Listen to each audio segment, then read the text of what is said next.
Assalamu alaikum and welcome to the debate with Chris Bambery. I'm your host. On this day, 78 years ago, Pakistan became an independent state on the 14th of August. Likewise, India. Like the independence of the whole Indian subcontinent, it was a monumental moment, destined to shape the world that emerged from the Second World War. Independence was a long time coming. The East India Company had begun the colonial presence in the 17th century, and company rule in India began in 1757. A century later, the British government took over direct rule in the wake of the Indian Rebellion. The rise of Indian independence movement from the opening of the 20th century gave birth to specifically Muslim organisations like the All India Muslim League, calling for an independent Pakistan. The British Empire was exhausted by the Second World War and could no longer rely on the loyalty of Indian forces under its control. It granted Indian independence and the separate existence of Pakistan, partly because partition suited their own purposes. On the 14th of August 1947, Lord Mountbatten, acting for the British government, promised that there would be no violence. The partition of India, in fact, triggered a wave of massive migration, millions of people moving in both directions across the newly drawn borders. Violence and bloodshed followed, shocking the world. The provinces of Punjab and Bengal were split in two. Suddenly 7 million Hindus and 7 million Muslims found themselves on the wrong side of the border. Families packed what they could and began long, uncertain journeys, some to India, others to West and East Pakistan. It became one of the largest mass migrations in human history. 14 million refugees were caught up in its nightmare. Many never made it to safety. Up to 2 million people lost their lives in the ethnic violence that follows. The legacy of empire was the Kashmir issue, disputed territory for Pakistan and India, and Kashmiris who called for self-determination. Fast forward to 1971, Bangladesh emerges out of East Pakistan. The Bangladeshi conflict began with a deep political and economic marginalisation of Bengalis in East Pakistan. Their culture and language were suppressed by the West Pakistani government. In 1970, the Awami League, led by Sheikh Mujibur Rahman, won the national elections, but were denied power. This led to mass protests and a declaration of independence on March 26, 1971. Pakistan's military responded with a brutal crackdown, sparkling widespread atrocities and a massive refugee crisis. India intervened in December 1971. The war ended with Pakistan's surrender on December the 16th, and Bangladesh was born as an independent nation. We revisit a moment that shaped the destiny of South Asia, the independence of Pakistan, India and Bangladesh. Three nations born from struggle, sacrifice, and the dream of self-determination. The flags were raised, the anthem was sung, and the people rejoiced. But decades later, we must ask, what might have we truly done with that hard-won freedom? Have we honoured the vision of our founding leaders, the movement, the millions of lives lost? Or have we allowed division, inequality and conflict to erode the promise of independence? From political instability to economic disparity, corruption, from cultural fragmentation to regional tensions and foreign state interference in spheres of influence, are we in fact throwing away the fruits of victory? Joining us to discuss this and much more, we have joining us Masud Hasan Khan, a former journalist and executive producer with the BBC World. Neelam Aslam, who's a broadcaster. Arfan, a commentator here in London. Dr. Noman, Hanif, director of the London Centre for International Relations. Dr. Nizamuddin Ahmad Siddiqui is co-founder of Project Mishkat, online from India. And Imtiaz, Patel, Varediawala is an author and journalist. Dr. Hanif, could I just start with you just for a question? This was a mess created by Britain. Pre-partition, when the myth is that sectarianism conflict was always there in India. That's not true. Prior to British rule, the different religions had lived together in relative harmony, had they not? This was created by Britain as part of a sectarian divide and rule. Yes, I think I tend to agree with you on the statement you've just made. The British, if you look at the British policy, not only in the subcontinent, but we look at it in the Middle East as well, where they first started after World War II to start to now transition and effectively lease out their properties to the United States, effectively starting with Greece. It's a transition you can see by Britain. We started to now look at how they're going to be able to look after these former colonies. And they came out with the idea that they needed to get local actors to be able to look after these former colonies for them. And this is something which happened in Middle East, happened in Africa, and happened in the subcontinent. Unfortunately, the problem is that people from the subcontinent or analysts are very kind of narrow focused and don't see the wider perspective here, which is that this is not something unique to the subcontinent. Well, and it was by design. It was by design. It's very well orchestrated, the partition, in order to achieve what Britain wanted to achieve, which was to manage both of them in a way. But going back to your other point, yes, the Muslim Congress was very, very powerful before partition. I mean, the subcontinent had a very strong Islamic history, and part of that was the Muslims have put themselves in a very dominant position, and that was in Congress as well. I mean, there was the kind of splitting of Congress, if you want to put it, and the kind of moving away, and these two actors, Jinnah and Gandhi, coming in, which are both of them British planted to achieve their particular designs, just like they planted people in Sri Lanka, just like they planted people in Africa and the Middle East. And one has to look at the kind of broader British policy here, not just isolated to the subcontinent, to see how Britain achieved their transition. Dr. Siddiqui, you're joining us from Kolkata. I mean, the sort of founding myth, really, of India was with Nehru was that this was a democratic, secular republic. In fact, it was always a majority Hindu state, and that's going down the road today. We now have Hindu fundamentalism as a reality in government in India. Am I right in that? Well, it's a very interesting thing because, the word secular, if you go by the legal history, the word secular was not there in the original constitution. It was added later through an amendment. And so was the word socialist. So it was understood at the time of the framing of the Indian constitution that probably India is a secular state and there's no need to write it on paper. But during the time of Indira Gandhi, the word secular was added. And therefore, there's this debate in India between political parties, whether India has to be secular on paper or not. So that's one thing. The other thing is, as you mentioned earlier, with the partition, with the migration of people along both sides, yes, India became a Hindu majoritarian state to a greater extent than it was before partition. And of course, it had to have the Hindu culture and Hindu ethic dominating it. If you look at the original draft of the Indian Constitution, it has the mythology element in it. The mythology is very dominant. The kind of characteristics that are displayed there in the original handwritten Constitution. So that's true that India has been a Hindu majoritarian state, and culturally, traditionally, ethically, and of course that has seeped into the way the political and the legal institutions work. So that's how it has been. Neelam and Aslam, when Pakistan was founded, India got much of the actual apparatus of state which Britain had created. Pakistan got very little, with one exception, which was the army. The British Indian army had been largely Muslim-dominated, and that was going to play a role. But that meant Pakistan, from the beginning, I mean, apart from the rush to create a state in a very short period of time, it also had very little resources to create a modern parliamentary democracy. Yeah, it has always been a challenging experience after the formation of Pakistan.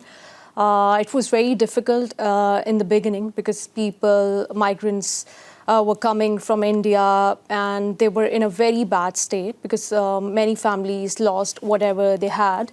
So the government had so many challenges, but I think Pakistan has seen development strides after that.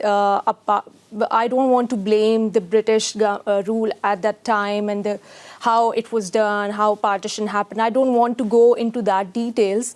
But one thing I know for sure that the people at that time, they were so motivated, they were so happy, they were so grateful for the freedom they had. So they put each and every effort, they put the little resources into the building of that nation. So I think so. Now, when we see back, they didn't see that as a weakness. They saw that as a challenge, and they passed that challenge. And now we see Pakistan is in a very good state right now.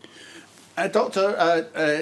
Imtiaz Patel, I mean, almost immediately, Pakistan and India went to war over the question of Kashmir, and that's really laid down a marker for the relations between the two countries since. Sorry, I didn't get your question. I was saying almost immediately, Pakistan and India were at war over the question of Kashmir, and that has laid down a marker for relations between India and Pakistan since, has it not? Yeah, but Chris, I mean, is it the right time to really put a couple of statements, clarification of statement made by Dr. Noman and Nizamuddin before I answer to your question? Go on. Because shall I? Yes. Yeah, I mean, Dr. Noman, he opened the debate quite nicely, and he illustrated the national and global perspective of British role and how they actually maneuvered the whole situations. I have no problem with that. But he made a statement that I think, correct me if I'm wrong, he said Mr. Jinnah and Mr. Gandhi planted by the British in this whole scenario of partitions and everything. I'm a historian. I know India history, arts, culture very well, born and brought up there, spent here 40 years. So I have a bit of reservation to accept that they were both planted, because they fought against British for many, many years. And then whatever has happened, as Neelam ji said, that, we don't want to go into nitty-gritty. The other point I just would like to clarify that Nizamuddin Bhai also made some very valid point, very interesting point about Indian constitution. But he said that there is a mythological influence within the Indian constitutions.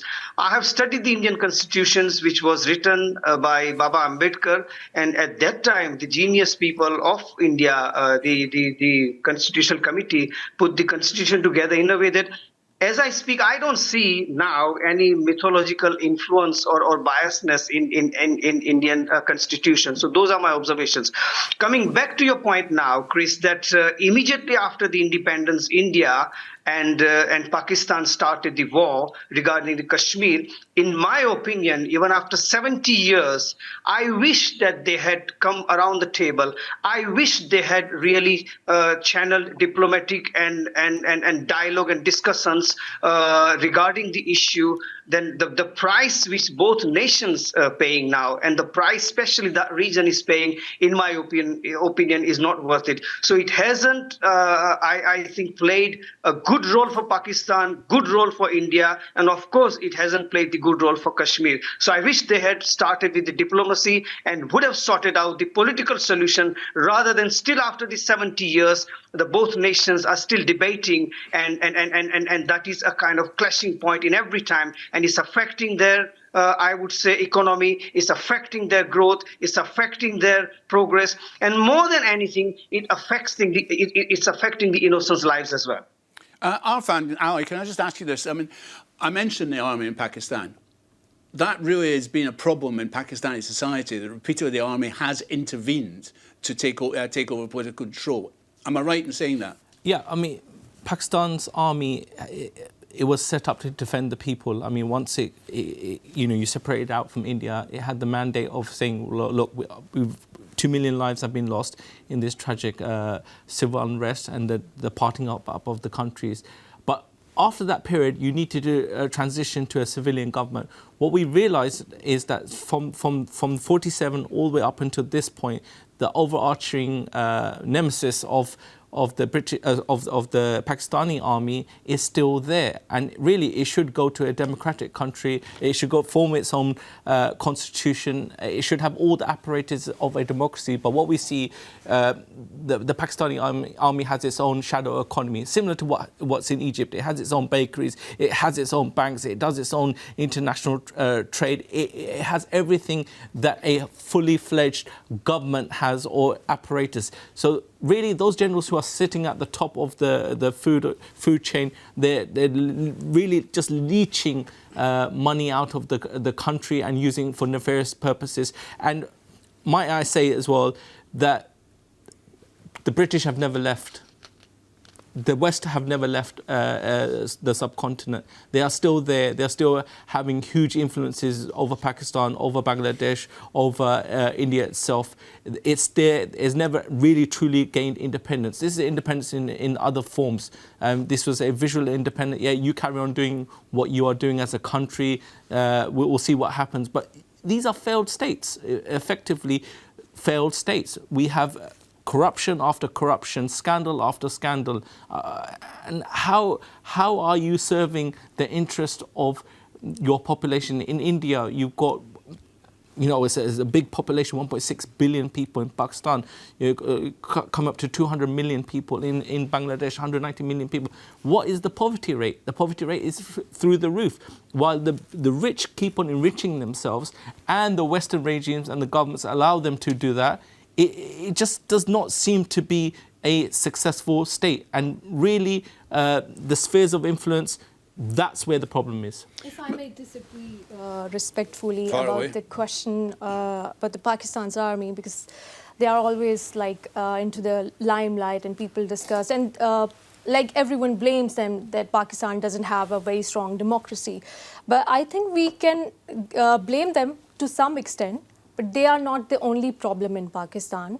We have democratic institutions, we have strong political parties, 3 now, because in many countries there are only 2 major political parties. Pakistan has more than 2 strong voices. But you said that they have their own shadow economy and they are taking resources from the economy. But the politicians, the democratic politicians to whom people give vote, they are doing the same. They are giving this ability, or they are giving this power to military. So Pakistan army is not the only problem when we blame that Pakistan doesn't have that strong democratic setup. The politicians need to be blamed as well for that. Masud, Arfan just said the British are still there. But if anything, India's got a stronger and bigger economy in many ways than Britain now. It's at some point it will surpass Britain. The way things are going. Visiting Delhi, I'm amazed at the economic growth that's there. Britain's not pulling the colonial strings in India or Bangladesh or even Pakistan. Actually, no state can actually say that they are immune from any influence. You're part of the international community, so it's natural that some country will have some influence on the other country. That's how things go. But yes, some of the policies that we have seen in these countries, they do reflect a choice set by someone else. So that is always there. That has always been a part of the politics. And we were talking about things in Pakistan, and I think one big problem or big opportunity that Pakistan lost since soon after the independence was reforms. I can mention one reform which happened in 1950, the land reform in East Bengal. And that was a big thing because that basically abolished the zamindari system and distributed land to the peasants. So it empowered the peasantry in East Bengal. And that actually changed the dynamics of politics as well in eastern part of, in East Pakistan. And it never happened in West Pakistan. So West Pakistan was still ruled by the zamindars. They are still ruled by the zamindars. And this nexus between the ruling elite and the military leaders come from that section. So it is still there. So the people are really, in a sense, that they have no way to correct it, because the military has become very powerful since independence in Pakistan. And as Arfan mentioned, that this whole military business, the Fauji business, the empire, it's still there. But the question is, where are the common people? What are they really getting out of it? So I would say that was a big opportunity lost since independence. But do we see in India, you got a kind of a democracy there, a so-called democracy, people being elected into power, and then the military serves the government, it serves the people. Where I see in Bangladesh and in Pakistan as well, the overarching puppet master is the military, and then on top of that, you've got spheres of influence from Britain, from America. We just saw the general go to the White House before the attacks on Iran. Why was the general there? What was he doing? Why was he in? Having a red carpet treatment, only that's reserved for prime ministers or presidents of countries, but he was given this treatment. Again, Saudi Arabia under King Fahad's time said that you are the military commander of all the Muslim countries. We know that Pakistan's army is very powerful, and Chris is right. Also, it has nuclear weapons. It has nuclear weapons. You see, the issue I have is that the powers that be, because of plundering of the resources and wealth of the country, they do not allow the subcontinent to develop into a powerhouse, and it's falling into the same trap of spheres of influence, break them down. So you have Pakistan, you have India, you have now Bangladesh, you've got the Sikhs asking for their own state, you've got Sri Lanka obviously broken away a long time ago. How furthermore would they want to break down these countries so they can have kind of... It seems a great setup for me. Like, you've created... Once the empire was finished, and Churchill, we know what he thought about the Muslims that fought and the Indian army that fought in the Second World War. He didn't care if they were alive or dead. They was just cannon fodder for him. OK. Noman, if you've been waiting patiently, can I just ask you where you stand on that? Because, India is, for instance, is a member of BRICS. It's playing a very interesting role between China, historically an enemy, and America, and Russia, for a long time ally. It's surely not under the control of the Anglo-Saxons anymore. No, actually, I think Arfan was trying to hit on the nail on the head. To be honest with you, look. The British kept their influence in Pakistan until way into the 1950s. The chief of staff of Pakistan was British, 1950s. Ayub Khan, general, went to America without any parliamentary approval and effectively subjugated Pakistan to the Americans, opened the base, and since then the military has been co-opted Americans to effectively achieve their regional interests, and that's not changed. That's why the red carpet was given to the military, and effectively I would go as far as to say, and the ISI General Hamid Gul said so openly, that no chief of staff in Pakistan is selected without the American approval, and that is, I think, the worst kept secret, I think, in the world, if not in Pakistan. As for India, the British remained in India through the Congress Party very firmly, and it was only, and the Americans were after India since the beginning, actually, since 1947, but the British prevented it from taking it. It's only when the BJP came into power and the assassination of the Gandhi family that the Americans moved in so swiftly. And if you look at the Congress Party report, yes, on the election of Vajpayee, they detailed how America came in and took India over. Now, since then, the Americans have moved into India quickly, and as you know, the regional setup now for subcontinent is the America is mobilizing both Pakistan and India for its policy on China. They've got different roles, one given to Pakistan and one given to India. But both of them are firmly under the American control. Look, everyone knows this. Everyone knows this. But you get a bit tired of the circular kind of position when people keep thinking that there's any independence in Pakistan. There isn't. Not from the Sharifs, not from the Bhuttos, not from the Congress, and definitely not from Modi. Yeah, they are firmly under the American. Everyone knows it. Everyone recognizes it. But for some reason, we keep going around in these little circles thinking that there's more independence than there actually is. Imtiaz, do you agree with that? Do you think that Pakistan in particular, and concentrate in Pakistan and India, are still under the control of America? I can't speak for Pakistan because I don't have authority, but certainly as far as India is concerned, again, I think up to some extent, I agree with Dr. Noman, but then his statement that India is totally under the control of British and Americans and so on and so forth. But we all know that there are superpowers previously, like, Muslim world was superpower once upon a time, and they were dominating and they were influencing a lot of places geographically, religiously, culturally, intellectually, economically, politically. So I think maybe we are going through a phase that, America is at the moment, superpower. British are equally very good in their diplomacy and politically. But the question comes to me that whether it's Pakistan, whether it's India, Okay, Imtiaz, I'm very sorry. I'll bring you again. We have to take a break. I'll bring you back again after this break. But please stay with us and join us. What looks like a really interesting discussion. Join us again after this short break.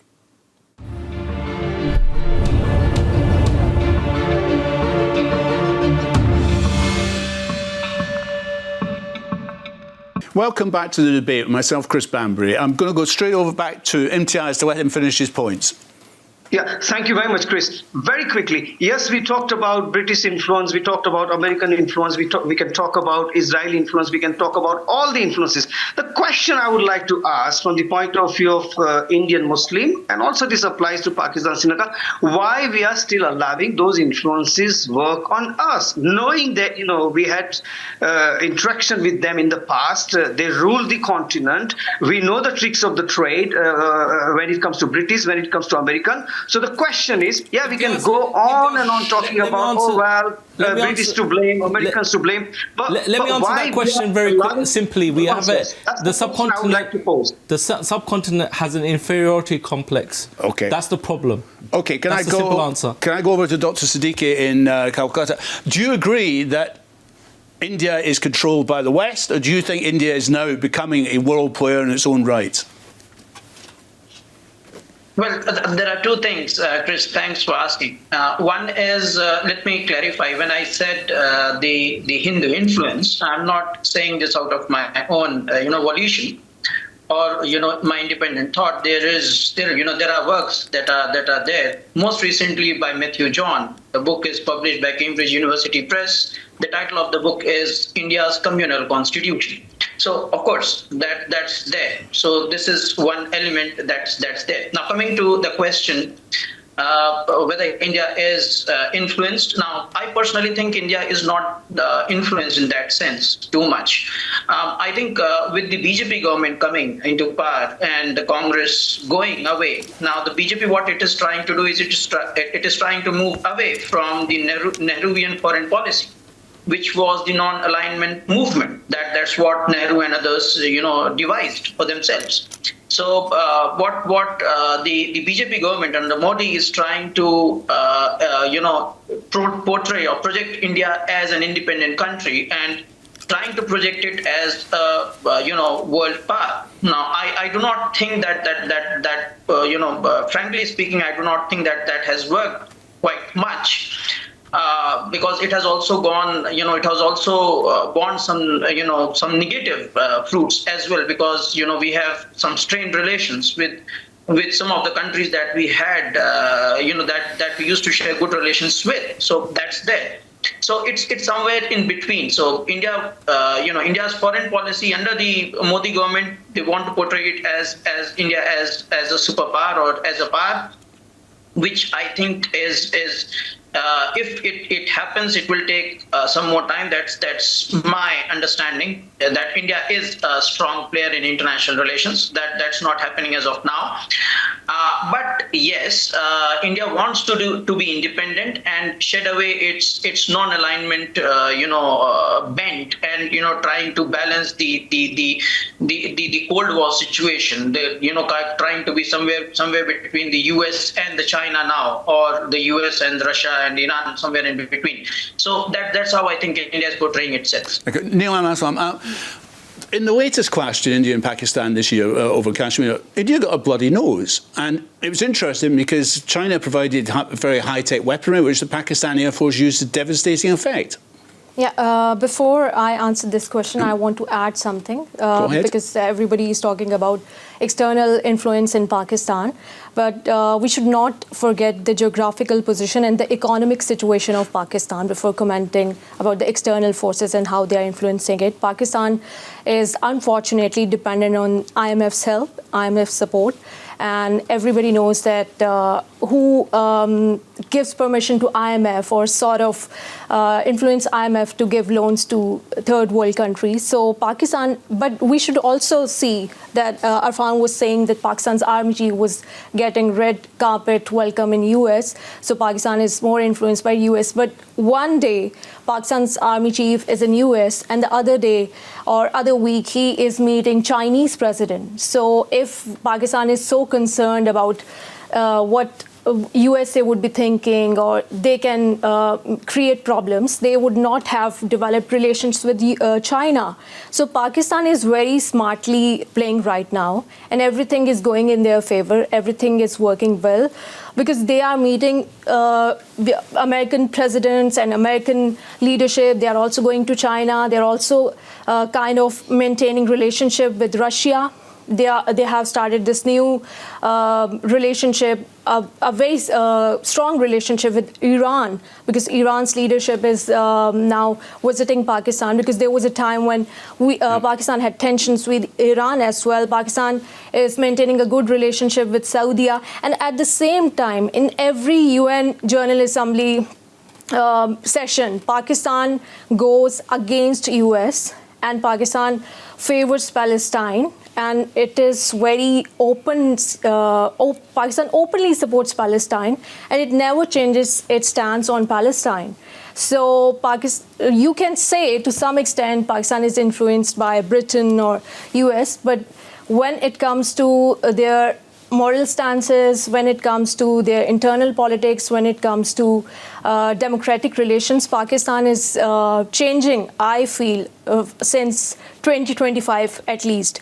Now, coming back to your question about this war, it shouldn't have been happened in the first place, because there was this terrorist incident in Pahalgam, India, and we all Pakistanis, even the common people, they condemned the terrorism in Pahalgam, and everybody was so concerned about the people who lost their lives and for their families. And Pakistan's government openly challenged the Indian government because they blamed Pakistan in 5 minutes of the incident. Their Twitter handle starting blaming Pakistan for the incident. Their Indian TV channels, which they say Godi media, the Indians say Godi media. We don't say Godi media because that means they are in the lap of the government. So they started blaming Pakistan. That's a very irresponsible on India's part, because there are two nuclear powers. There are like millions and billions of people, like almost 2 billion people, lives are at stake. But Indian government mishandled the whole situation, and they started this war, which Pakistan, I feel, fought with grace. And yes, Pakistan used China's fighter jets, and Pakistan claims, and it is supported by international websites and international independent analysts and defense analysts as well, that Pakistan have destroyed 5 fighter jets of India. And I don't want to take pride in this war or in this war or killing or destroying fighter jets. I just want to say Pakistan right now don't want to become a part of any war. Arfan, can I just say, that's an interesting point, because if Pakistan, in your argument, is controlled essentially by America, how has it got this Chinese technology? How has it got this alliance with China, which was devastating in that short war? Yeah, again, every country, including India, Pakistan, Bangladesh, they're walking a tightrope. That's my point. You've got the superpowers of the world, and there's everyone else has to kind of walk this real tightrope. Are you in my sphere of influence? Are you in my sphere of influence? You're not in my sphere of influence. That's been going on for decades upon decades. You saw that in Afghanistan. You saw that in Bangladesh. Is Bangladesh under the sphere of influence of India? This is where my problem is. They're not allowing the countries to flourish. This is where the problem comes down to. And really, I feel the politicians as well as the military rulers are actually suppressing the people and are not allowing them to grow. You got 2 billion people there. You can just have an economy amongst each other to flourish as a first world nation. But look at the abject poverty. I was recently in Bangladesh and I saw the abject poverty. Masud, can I apologise? We haven't talked a lot about Bangladesh. I mean, if you look at the partition settlement, it was crazy now to look at a map and see East Pakistan and West Pakistan separated by one state. But it never was a united one state, was it? There was an oppression there, and that's what led fundamentally to the breakaway of Bangladesh in 1971. I think there was if you look at the history, there was an aspiration for a united country. And that's why the Pakistan got created. And it was created by, with a overwhelming support from the Bengali Muslims. I mean, collectively, these, Bengali Muslims never took a wrong decision. That's how I look at it, because in 1940, Lahore Resolution, they supported the Lahore Resolution, which prescribed two-state theory. And then in the provincial elections, 46, I think, they were majority. They supported Muslim League. Interestingly, that election, which is a very crucial one, the results were inconclusive in Punjab. It was, in Northwest Frontier Province, Muslim League won because Khan Abdul Ghaffur Khan didn't, take part in that election. And, in Sindh, Muslim League won just by one seat. And in East Bengal, it was, overwhelmingly, support was there for creating a country called Pakistan. So they were right in 40, they were right in 47. And in 71, only 24 years after, the country got created, they were dissolution against, because they were actually looking for a country based on, fairness, equality, equity.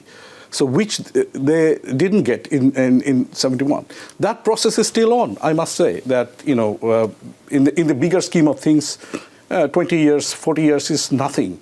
But that aspiration to create a society, a fair society, and a society where peasant son can become. It was still a year ago when the revolution happened. Yeah, I mean, and that aspiration is going on. So it is not really diluting the spirit of the independence, freedom.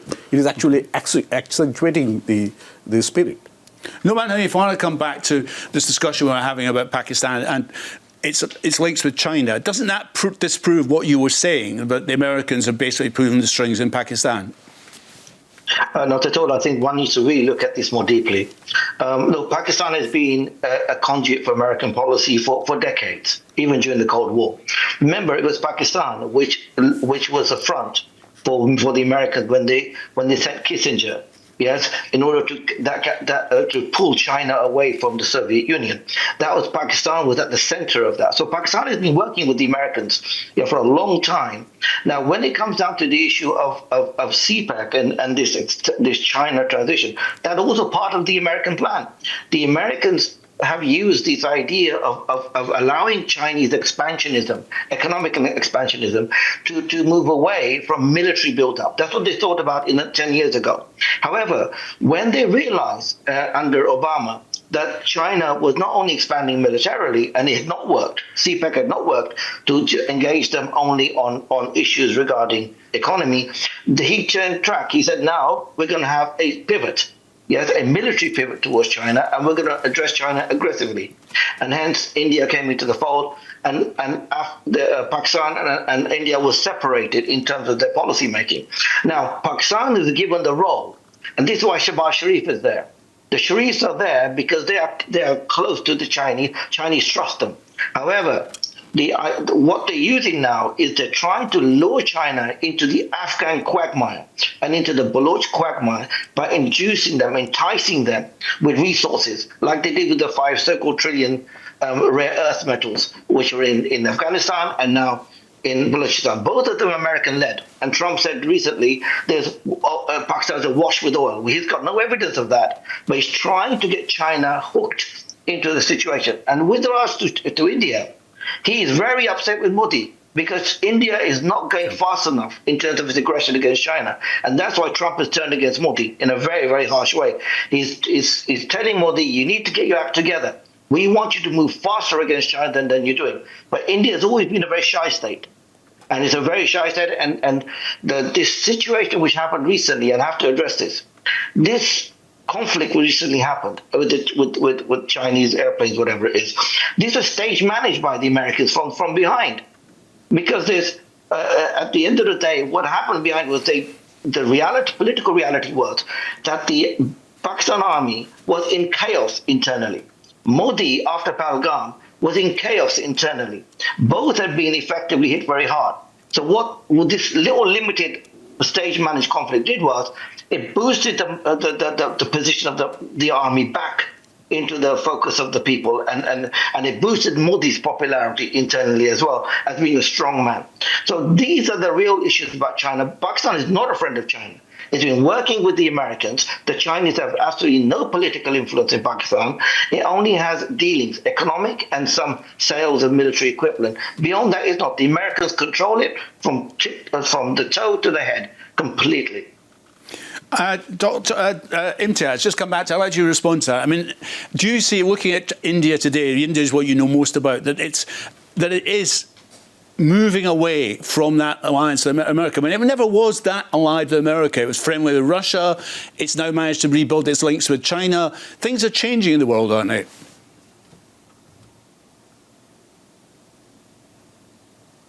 Did you catch that, Imtiaz? Okay. Hello, sorry, Chris. No, what's the question for me? Yes, the question is for you about India, and it's moving away. I mean, traditionally it was an ally of Russia, the old Soviet Union. It now seems to be rebuilding its links with China through BRICS. I mean, it's an interesting development. I think as far as I have studied India and its foreign policy and foreign affairs, and Dr. Noman just used, I mean, I might be wrong, but I think he used India as a shy nation, but I don't think India is a shy nation. India is a wise nation. Its civilization and the political maturity India has gained in the last 70 years. If you look at the leadership on a political level, on a social level, on other fronts, economical level, but India plays its card when it comes to foreign policy and affairs very, very wisely. So, I mean, Nizamuddin I mentioned about BJP and its foreign policy and affairs. I mean, Congress had different policies, BJP has different policies, but I think India at the moment is balancing its act, regardless of whomever is in power, whether it was Congress, whether it was BJP. I think Indian bureaucrats are reasonably very smart, and they know how to do the balance of power. Of course, yeah, at a time they find difficult to deal with China. We have to accept that. But still, I think they are dealing with the geopolitics and the balance of the power in the region reasonably well, in my opinion.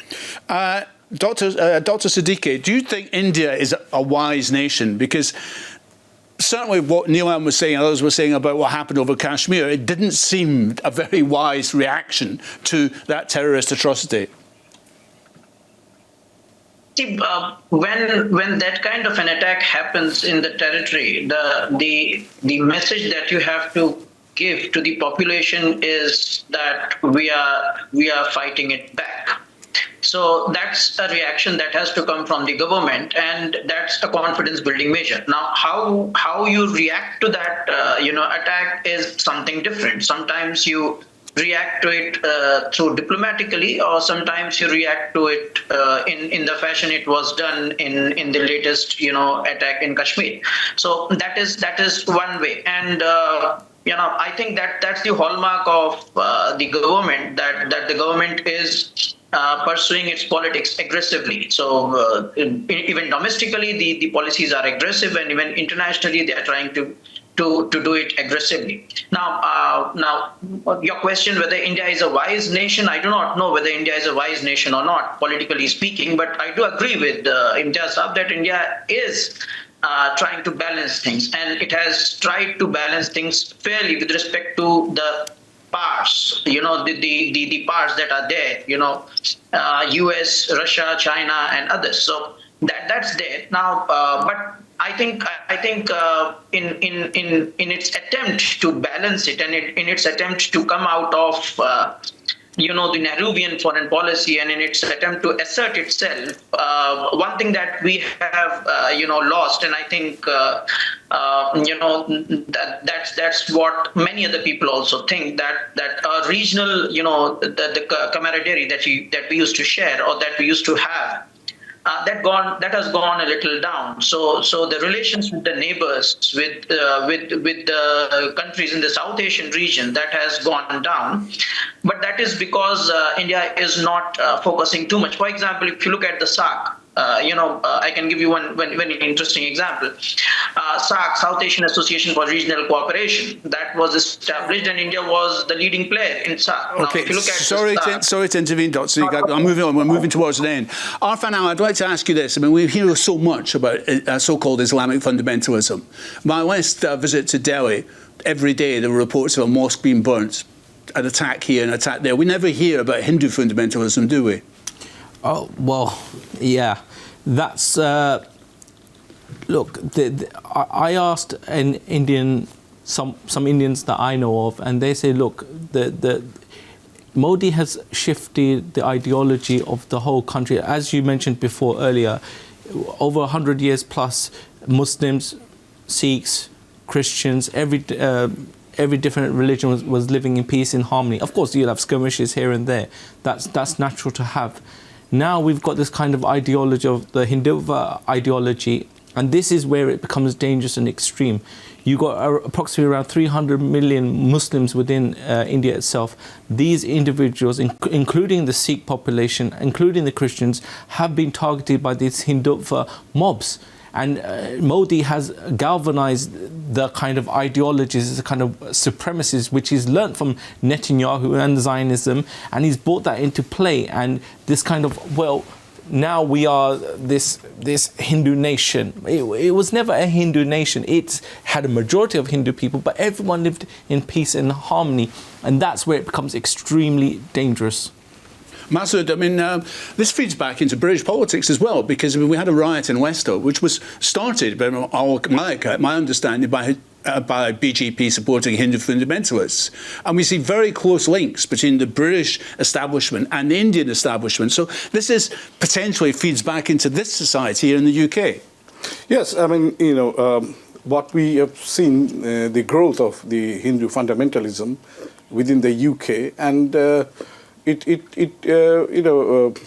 scares a lot of people, particularly the Muslims, because they operate underneath the current system, and they are proliferating in that sense their ideas, and even in a store which was secular in its arrangements, now you see a bit of Jai Shri Ram stuck on that.